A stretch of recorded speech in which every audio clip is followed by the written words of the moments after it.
Aunty கோலத்துல முருகனை பார்க்க குடுப்பன வேணும், சாதாரணமானது இல்லை. இந்த படி ஏறி போகும்போதே மேல சுவாமி தரிசனம் பார்த்துட்டு கீழே வருவாங்க பாருங்க, அவங்கள பார்த்து எப்படி இருக்காருன்னு கேட்பான் நம்ம ஆளு. மனுஷாள் ஒருத்தரை பார்த்து இன்னொருத்தர் எப்படி இருக்கீங்கன்னு கேட்கறது இயல்பு. இவனே இவன் பாவத்தை தொலைக்க பழனி மலை மேல ஏறிக்கிட்டு இருக்கான், அங்க இருந்து பாவத்தை தொலைச்சிட்டு கீழே வர்றான் பாருங்க, அவனை பார்த்து அவர் எப்படி இருக்காரு அப்படி. இப்ப போக முடியாதுன்றான். என்னமா அவர் ஆண்டி கோலத்தில் இருக்காராம், உன் கதை அவ்வளவுதான்மா.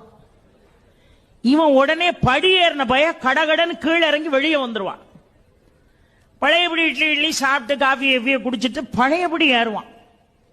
ஒரு 2 மணி நேரம் கழிச்சு இப்ப எப்படி இருக்காரு, இப்ப போகலாம். அங்கிருந்து வர்றவன் என்னவா ராஜ அலங்காரத்துல இருக்கார்.